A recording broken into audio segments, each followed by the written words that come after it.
And to be mean, it was just, I need this to be reciprocal if it's going to be a relationship, and it wasn't. Order in the court. The judge's gavel came down with a firm, resonant crack that echoed through the cavernous courtroom like a warning shot. A single sound that seemed to slice through the thick fog of tension hanging in the air. Yet even that sharp, authoritative strike could not fully suppress the storm of emotion simmering beneath the surface. This wasn't just another family dispute being played out before a judge. This wasn't a routine hearing about property division or custody arrangements. No, this was something far larger, far more explosive. This was the climax of a saga that had played out not only within the private walls of the Brown family's homes, but also across television screens in millions of households. A saga of love, betrayal, spiritual unions, and fractured dreams. For years, fans of Sister Wives had followed every twist and turn. Every tearful confession and awkward family meeting. Every smile that concealed resentment and every public display of unity that masked private discord. But nothing, absolutely nothing, could have prepared them for what unfolded on this day.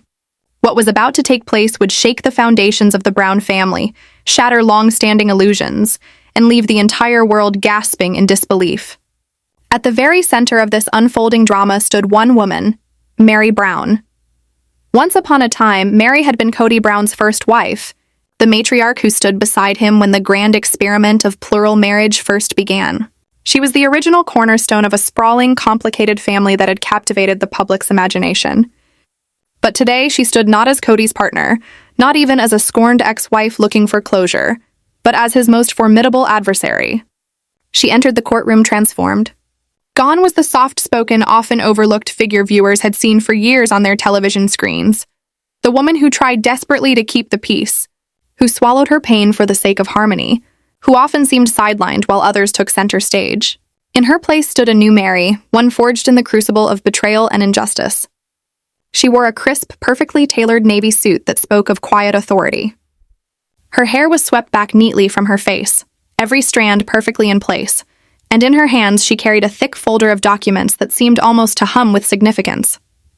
Her very presence commanded attention. There was a calmness about her, yes, but beneath that calm was a storm, a focused, tightly controlled fury that glimmered behind her eyes. Today, Meri was here to fight. Today, she was here to win. Across the room, Kody Brown sat at the defendant's table with Robyn by his side.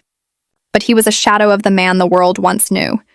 Once, Kody had been a larger-than-life figure, the charismatic, talkative, almost theatrical patriarch whose booming voice and confident gestures dominated every scene. Today, that bravado was gone. He sat stiffly, his shoulders slightly hunched, his hands clasped together with a tension that betrayed his inner turmoil. Robyn clung to his hand so tightly that her knuckles had turned a ghostly white, her eyes darting nervously around the room as if searching for a friendly face among the crowd of onlookers. There were none. Every seat in the gallery was filled. Reporters, curious members of the public, longtime fans of the show, and even a few former family allies who had come to witness the downfall of an empire. The atmosphere was electric, charged with expectation and dread. Robyn's gaze landed on Meri for a brief moment, and whatever courage she had managed to muster seemed to falter. It was as if she already knew what was coming. For Kody, the fall had been slow but inevitable. Years of decisions made in secrecy, of loyalties shifted and promises broken, had brought him to this moment. He had spent so long at the center of his carefully constructed world, using charm and control to keep his wives aligned to his vision, but now that world was crumbling beneath him. The power he had once wielded with such confidence was slipping through his fingers, leaving him exposed. Today was the day Meri Brown took it back. The day she reclaimed her voice and her power, not just for herself but for every woman who had been silenced, marginalized or manipulated under the guise of love and faith. This legal battle had been brewing quietly for months, even as the cameras focused elsewhere. Viewers of Sister Wives saw Christine leave in a blaze of defiance, followed by Janelle's decision to pursue independence. The drama played out on screen, seemingly complete. But behind the scenes, out of sight of the producers and the audience, Meri was working tirelessly. She met with lawyers in quiet offices, sifted through old bank records and property deeds late into the night, and built a case piece by painstaking piece. She moved carefully, deliberately, knowing that to confront Kody openly without evidence would only backfire. When she finally walked into court, she did so with everything prepared, every fact checked, every document in order. She was ready to reveal the truth. At the heart of Meri's lawsuit was one damning allegation: financial abuse. She claimed that Kody and Robyn had systematically diverted joint family funds for their own benefit while leaving the other wives, including herself, financially vulnerable. Over the years, money that was supposed to support the entire family had allegedly been funneled into properties, businesses, and luxuries that benefited only Kody, Robyn, and their children. From investments in commercial ventures to the purchase of lavish homes, Meri alleged that Kody had used his legal position as the head of household to prioritize Robyn's branch of the family, effectively isolating the other wives both emotionally and financially. The suit also covered income from the family's shared endeavors: the television show itself, public appearances, merchandise sales, and even book royalties. According to Meri, she had never received her fair share of these revenues. She accused Kody of deliberately excluding her from major financial decisions, keeping her in the dark while he and Robyn handled the money behind closed doors. But Meri hadn't come to court with mere accusations. She had come with proof. When Meri's lawyer rose to present the evidence, the atmosphere shifted. The lawyer approached the bench and handed the judge a thick binder filled with emails, text messages, bank statements, and property records. It was, as one witness later described, an electrifying moment, a turning point from which there would be no return. The documents told a chilling story. They revealed large sums of money being transferred from joint family business accounts directly into accounts held solely in Robyn's name. There were text messages showing Kody flatly refusing to discuss financial responsibilities with Meri, shutting down her questions with curt, dismissive responses. There were emails in which Kody's tone was condescending, even hostile, as he belittled Meri's attempts to understand where the money was going. And then there were the property records, which painted an unmistakable picture of imbalance. Time and again, legal ownership was skewed heavily in Robyn's favor, despite the fact that all four wives had contributed financially over the years. As each piece of evidence was revealed, Kody's composure began to crack. At first, he sat stiffly, trying to project confidence. But as the minutes ticked by, his body language betrayed him. The confident smile he had worn upon entering the courtroom faded into a tight-lipped grimace. His hands began to fidget restlessly. He shifted in his seat, tugging at his collar as though the air around him had grown stifling. Robyn, who had initially tried to remain calm, began whispering frantically into his ear, her face growing paler with each new revelation. The judge flipped through the documents slowly, methodically. With every turn of the page, the murmurs in the courtroom grew louder. Supporters of Meri, including several longtime friends and even a few former family members, exchanged silent nods of approval. Others in the gallery looked stunned, their mouths slightly agape. This was not the family they had seen on television, the family that once stood as a symbol of spiritual unity and unconventional love. That image had been crumbling for years, but today it was being obliterated entirely, laid bare for all to see. Finally, the judge looked up, his expression unreadable but his tone sharp. "Mr. Brown," he said, addressing Kody directly, "why were these transactions conducted without signatures or input from all parties involved in the family estate?" Kody opened his mouth, then closed it again, glancing desperately at Robyn. She lowered her eyes, offering no help. When he finally spoke, his voice was shaky, his usual bravado gone. I was trying to make decisions that were best for the family," he stammered. The judge raised an eyebrow. "For which part of the family, Mr. Brown?" he asked pointedly. The question hung in the air like a blade. When it was Meri's turn to speak, she rose slowly. The room fell silent. She didn't raise her voice. She didn't cry. She didn't insult anyone. She simply told the truth, her truth. "I gave decades of my life to this family," she began, her voice steady but weighted with emotion. "I was there from the very beginning. I helped build our businesses. I helped raise children, many of them not my own by blood. I sacrificed my time, my dreams, my independence, because I believed in what we were creating together. For years, I stayed silent because I trusted that we were working as a unit, as a we. But somewhere along the way, I stopped being part of that we." She paused, her voice tightening slightly. "I wasn't just pushed aside. I was erased." The impact of her words was immediate.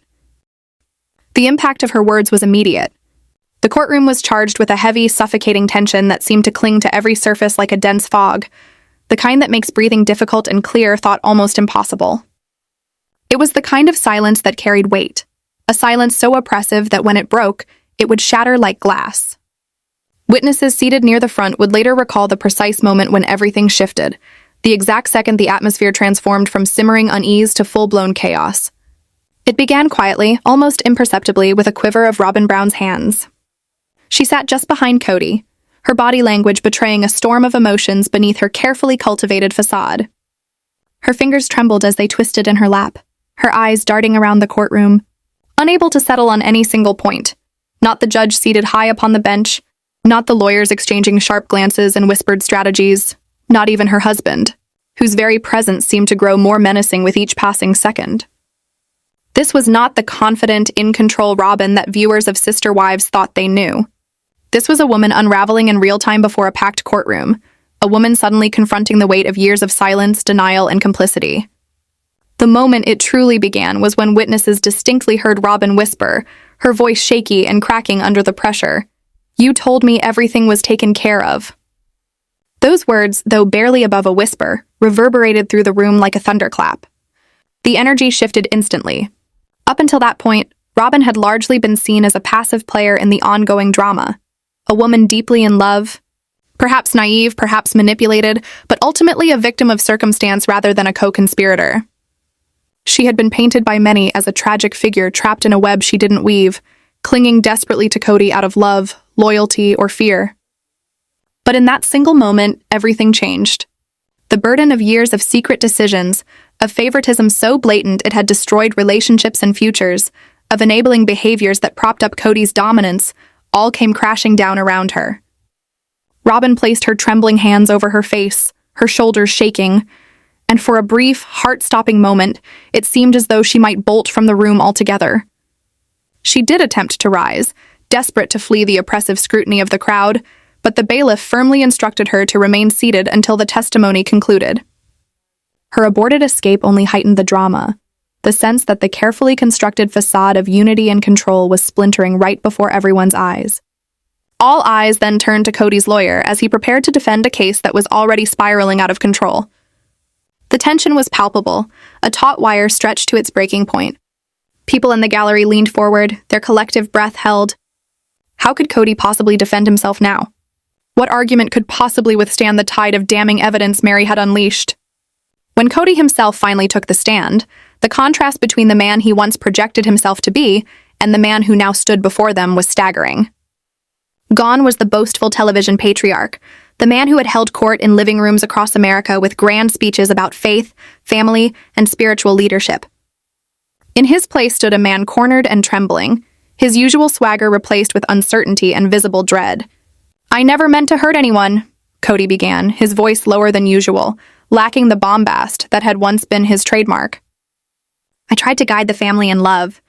I never wanted Meri to feel excluded." His words hung in the air, hollow and unconvincing, echoing against the stark reality of the documents already presented. The courtroom fell into a stunned silence, broken only by the judge's sharp, cutting question. "And how do you reconcile excluding her name from these deeds, Mr. Brown?" Kody faltered, visibly flinching at the directness of the question. That was a legal thing," he stammered, his hands twisting nervously. "It wasn't personal." Meri's lawyer, who had been waiting for precisely this moment, wasted no time in delivering the fatal blow. With practiced precision, he presented a series of time-stamped emails showing Kody actively strategizing how to remove Meri's name from key property deeds in order to make things easier for himself and Robyn. The implication was undeniable. Kody hadn't simply been following legal protocol. He had been deliberately and methodically cutting Meri out of the picture. Gasps rippled through the courtroom as the truth landed with devastating clarity. Outside the courthouse, the public narrative had long been carefully crafted by TLC's cameras. For years, viewers had been shown a family that was imperfect but intact. A family full of love and struggle, conflict and reconciliation, but ultimately bound together by shared faith and commitment. The network's editing had smoothed over the rough edges, offering a palatable version of plural marriage to the public. But inside the courtroom, that illusion was being stripped away layer by layer. The truth emerging was far uglier. Meri had not only been excluded from financial matters, but she had been emotionally dismissed and manipulated while simultaneously being portrayed on national television as unstable, needy, even hysterical. She had been cast as the problem when, in reality, she had been systematically silenced. When Meri herself took the stand later, Her testimony was simple, direct, and devastating. "I believed in our family," she said, her voice steady though her hands trembled slightly. "But it was built on promises that were never honored." Those words struck like a hammer blow. They carried decades of pain, sacrifice, and betrayal in their quiet simplicity. As the session progressed, the weight of Meri's evidence became undeniable. Even the judge, a seasoned professional who had presided over countless contentious cases, looked visibly disturbed. He eventually called for a 15-minute recess, citing the need to review certain documents in private. But before leaving the bench, he paused, looked directly at Meri, and gave the faintest of nods. It was a subtle gesture, but its meaning was unmistakable. Her case wasn't just strong, it was irrefutable. During the recess, whispers filled the courtroom. Reporters rushed to send updates to their editors, while onlookers speculated wildly about what the judge might decide. When court adjourned for the day, Meri rose calmly, gathered her papers, and prepared to leave. She didn't smile. She didn't cry. Her expression was one of quiet, unshakable resolve. As she walked past the press, ignoring their shouted questions, the cameras captured an image that would later be replayed endlessly on news broadcasts and social media. Meri Brown, walking silently but powerfully, embodying the strength of a woman who had spoken her truth and now trusted the process to deliver justice. Behind closed doors, sources later revealed, Meri told her legal team, "We've done everything we can. The rest is out of my hands." But while Meri exuded calm determination, Robyn was crumbling. The weight of what had been uncovered was simply too much. Kody, too, seemed to be losing his grip, not only on his narrative, but on reality itself. The judge had seen it all. The lies, the manipulation, the financial deceit, and he was no longer fooled. Meri Brown had transitioned from the forgotten first wife to an unstoppable force, and in doing so, she was rewriting the entire history of the Brown family. The next session began with a tension so thick it was almost physical. Robyn sat behind Kody, pale and visibly shaken. Her breathing was ragged, her hands clasped tightly in her lap as though she were physically holding herself together. Kody's lawyer attempted to challenge the evidence, picking at small details, but it was a futile effort. Barely 10 minutes in, Robyn's composure shattered completely. Before the astonished eyes of the court, she broke down in uncontrollable sobs. This wasn't the quiet, restrained crying of a woman overwhelmed by emotion. This was a raw, guttural release. Years of guilt, fear, and dawning comprehension colliding in a single catastrophic moment. Through her tears, she turned to Kody and hissed, loud enough for the courtroom to hear, "This is not what we discussed. You said everything was fine. You said this was done." Her voice cracked but carried like a bell, cutting through the room with devastating clarity. Gasps and murmurs erupted from the gallery. The judge, visibly taken aback, immediately called for a short recess so Robyn could compose herself. But the damage was done. Robyn's outburst had done what no lawyer's argument ever could. It had revealed the truth of the situation. Even she hadn't been fully prepared for the reality Meri had brought to light. Witnesses seated near the front later swore they heard Robyn whisper those same words again. "You said this was taken care of." But this time the tone was different. It wasn't panic. It was betrayal. Not just betrayal of Meri or the other wives, but betrayal of Robyn herself.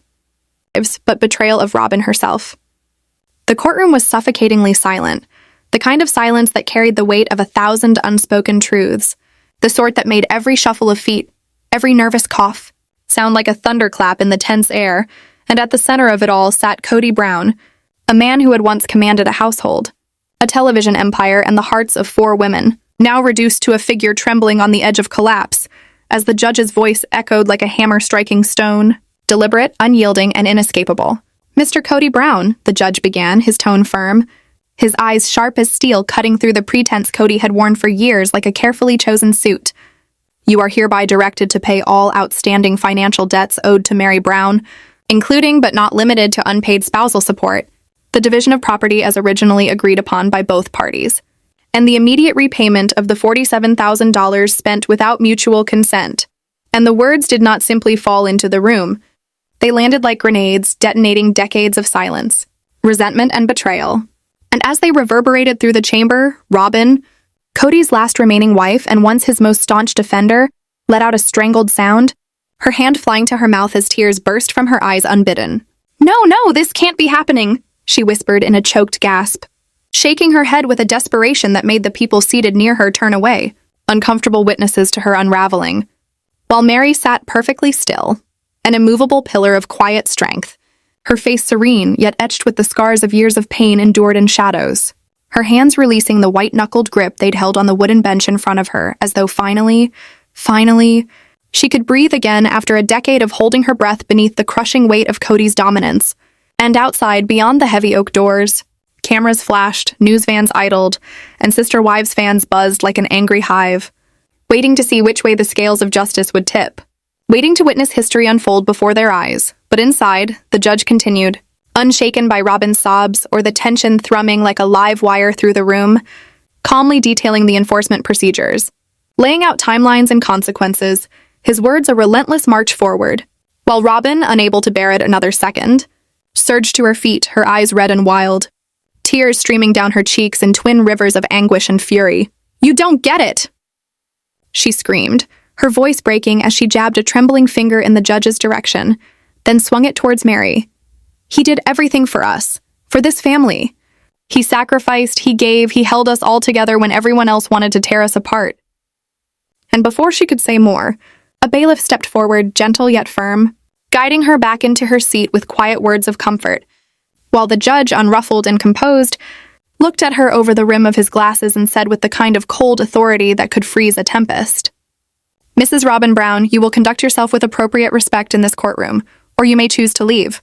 But this decision is final, non-negotiable, and not subject to emotional pleas." And Robyn collapsed into her seat, burying her face in her hands, shoulders shaking as her sobs filled the spaces between the judge's sentences, while Kody, seated just ahead of her, turned his head slightly, his expression a dangerous blend of irritation and humiliation, for this was not how he had envisioned the day unfolding, not in his carefully constructed narrative where he was always the hero, the provider, the man in control. No, this was chaos. And worse than chaos, this was exposure, the tearing away of the curtain to reveal the manipulations, the favoritism, the lies, and as the cameras outside clicked relentlessly, already feeding images to a ravenous social media audience, Kody realized with a sinking dread that this was not merely a courtroom loss. It was a public unmasking, a destruction of his reputation, his power, his story, and he slouched back, arms folded like armor across his chest, while his lawyer leaned in, whispering urgently, but Kody did not respond, his jaw locked. His eyes narrowed to slits as he stared at the judge with the look of a man grappling with the unimaginable. And then came the sound that would echo in countless replays online, the sharp, definitive crack of the gavel striking wood, as the judge declared, "This judgment shall be enforced with immediate effect. The division of assets to be completed within 60 days. And let it be known that any attempt to stall, manipulate, or obstruct this order will result in additional penalties imposed without hesitation."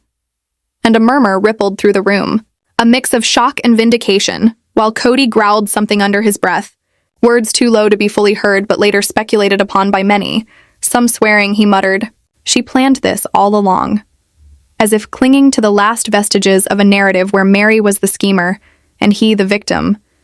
But the truth was stark and simple. Meri had planned nothing beyond finally standing up for herself and trusting the law to speak when Kody refused to listen. And as the bailiff called order once more, Meri rose, her movements calm, deliberate, dignified, and with her lawyer at one side and her lifelong friend Jen at the other, she walked out of that courtroom, not strutting, not waving, but carrying herself with the quiet grace of a woman who had survived a storm and emerged not unbroken, but remade while outside the crowd erupted. Journalists shouting questions, flashes popping, microphones thrust forward. "Meri, how do you feel now you've won? Will you pursue further legal action? Do you believe Robyn will stay with Kody after this?" And Meri, her face serene, paused only when a journalist's voice cut through the din with a question that pierced deeper than the rest. "What would you say to women who are afraid to leave abusive relationships?" And Meri, eyes lifting to meet the cameras, spoke softly, yet with an iron steadiness that silenced the crowd. "Don't be afraid to choose yourself. It's not selfish, it's survival." And those words, so simple and so profound, would ripple outward in waves, repeated across TikTok videos, YouTube clips, Instagram reels, millions of views, thousands of women commenting. This gave me strength. I needed to hear this.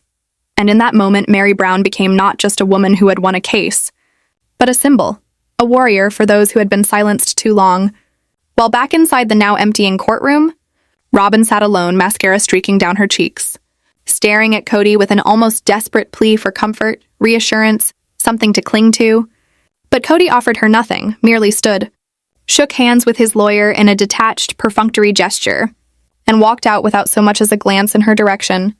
And it was then, in the hollow space he left behind, that Robyn finally understood what Meri had been saying for years.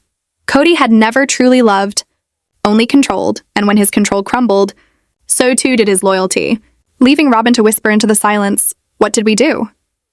Words that hung in the air unanswered while outside, the world saw the unedited truth at last, not the carefully curated image TLC had broadcast, not the polished family narrative Kody had so meticulously spun, but the raw, unassailable reality of a man dethroned, a family fractured, a woman rising from the ashes.